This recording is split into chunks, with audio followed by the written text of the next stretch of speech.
We shall fight on the beaches. We shall fight on the landing grounds. We shall fight in the fields and in the streets. We shall fight in the hills.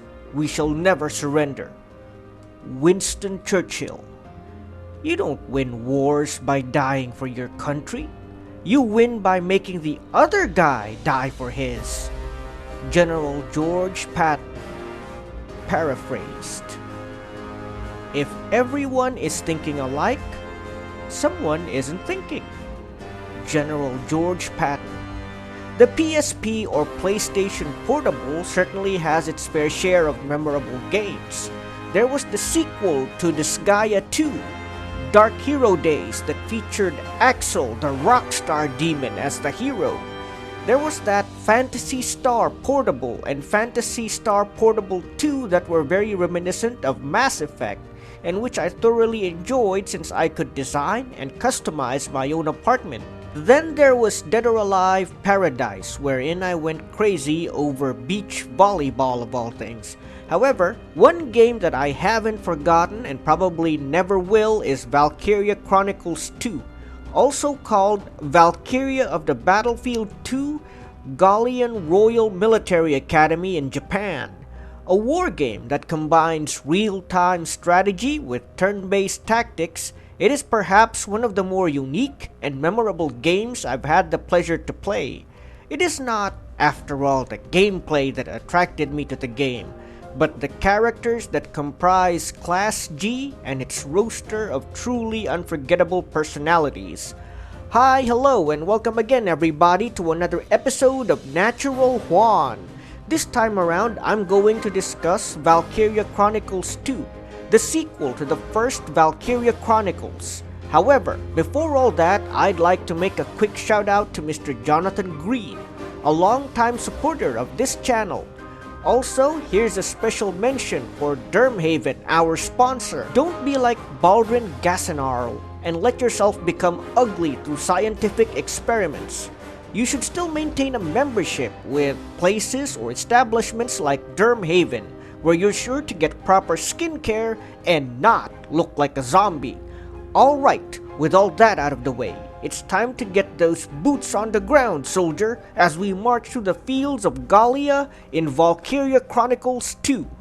As mentioned, Valkyria Chronicles 2 is the sequel to the first Valkyria Chronicles. However, instead of being released on the PlayStation 3 like its predecessor, Valkyria Chronicles 2 was released on PlayStation Portable, which surprised a good number of gamers. It has many of the same gameplay features and gimmicks as the original, with a few variations that expand the capabilities of the various soldiers in the game. That said, I won't be talking about the first Valkyria Chronicles too much, as I haven't really played it that much. Heck, if memory serves correctly, I wasn't even able to complete the first mission without assistance. Anyway, as already stated, Valkyria Chronicles 2 combines elements of both real-time strategy and turn-based tactics. You can select a soldier and make them run through an area where they are likely to be shot by enemies who are in a defensive position. You can shoot back, and whenever you take aim with your soldier's weapon, the enemies on defense lower their arms as if waiting for you to choose who you'll attack. Once your soldier makes an attack, you can end their turn and select another soldier who you can command on the field. You can only command up to 6 soldiers, and that includes your tank. That said, you can have up to a group of 20 soldiers active in a given battle, ready to replace their wounded comrades or rescue their fellows when one of them falls in combat. Once you've exhausted your command points, it will be the enemy's turn to move, and hopefully, you've placed your troops in a defensive position where they can effectively defend themselves against the enemy.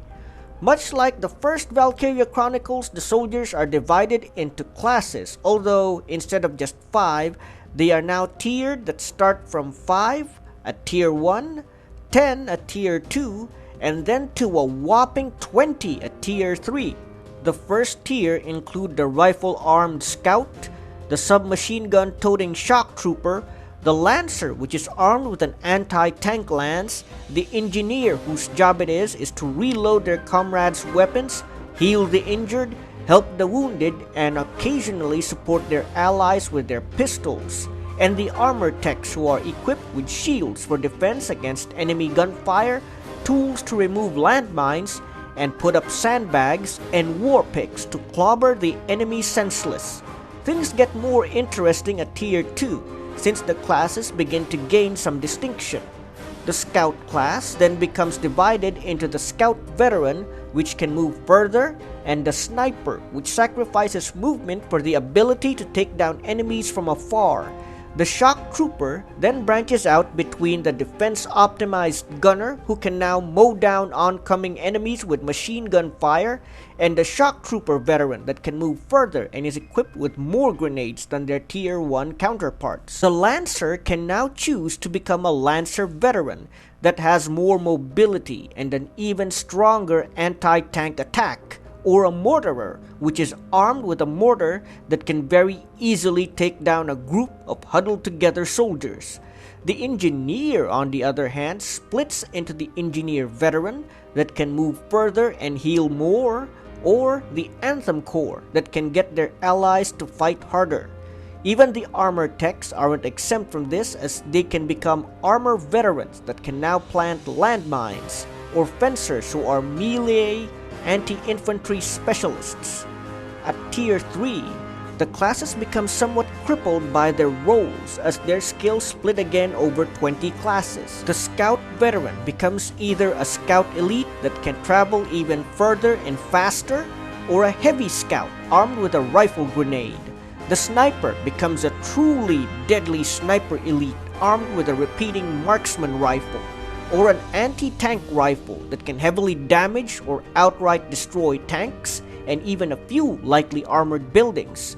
The Shock Trooper Veteran then gets the choice of becoming a Shock Trooper Elite that can travel further and become more geared for killing single targets, or gain a flamethrower as a commando, who are extremely effective against buildings and enemies hiding beneath cover. Gunners can then choose to become fast-moving gunner elites that can capture and hold territories against enemies at record speed, or become heavy gunners that can fire more bullets to deadly effect when fighting defensively. Lancer veterans get the chance to become even more powerful heavy lancers, or slightly faster lancer elites. Mortarers get a similar choice between fast mortar elites or more devastating heavy mortars. Engineer veterans then either become engineer elites that can heal multiple allies at a time, or medics that can revive incapacitated allies. Anthem Corps then get a chance to either become Anthem elites that grant even more firepower for their allies, or melodists that can depower or debuff their enemies. Armor veterans then get to either become tech elites who can plant landmines, or special techs who can use flashbang grenades to prevent their enemies from attacking defensively. Fencers can become either deadlier fencer elites or maulers who are effective against tanks or buildings. Also, there are even more customization options for tanks, allowing you to either use a tank that can mount truly terrifying weapons, or an APC that can store and transport your soldiers. That means that you are no longer limited to the kind of weapons you can bring to bear on the battlefield. Heck, near the end of the game, you can even arm your vehicle with an artillery cannon that clear entire sections of the map of enemy soldiers that happen to be out in the open. However, while the gameplay is certainly exciting, it's not what left a mark on me, but the characters and story. Throughout the game, you follow the life of a young man by the name of Avon Hardens, whose goal it is to locate his older brother that has become missing in action. To this end, he has joined one of the prestigious schools in the fictional nation of Gallia, a kind of fantasy counterpart to France in World War II, which is Landseal Academy, where some of the country's most talented cadets can be found.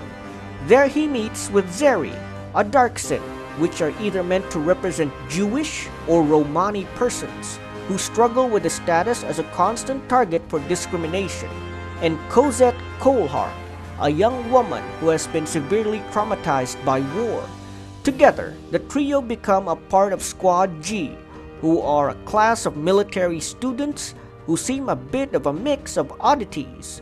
There's the hyperactive kid who's from the same hometown as the hero, the big guy who only wants to help others, and a little Asiatic-looking fellow who's madly in love with the local big girl. The list goes on.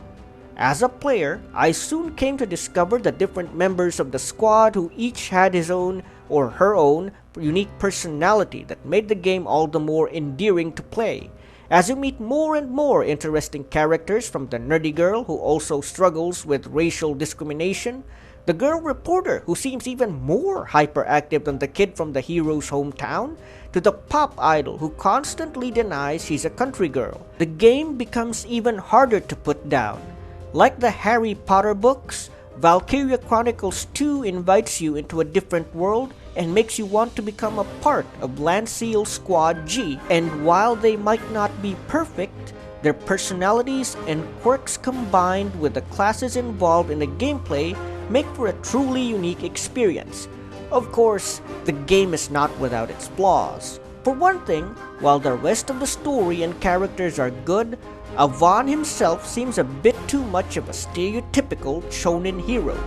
The part where he shoots himself to somehow help Cosette makes me wish he had aimed for his head instead. Another thing would be the game's graphics, which are sadly inferior to that of the originals. Now, I do understand that the PSP's capabilities aren't as good as that of the more advanced versions of PlayStation. I hope that they would at least make the child characters a little more distinct from the fully adult characters in terms of height. Oh well, I suppose it's just another concession made for such a memorable game. Anyway, that's it for this episode of Natural Juan. If you enjoyed this video, don't hesitate to like, share, and subscribe.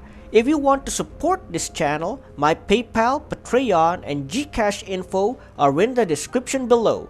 Natural Juan, out.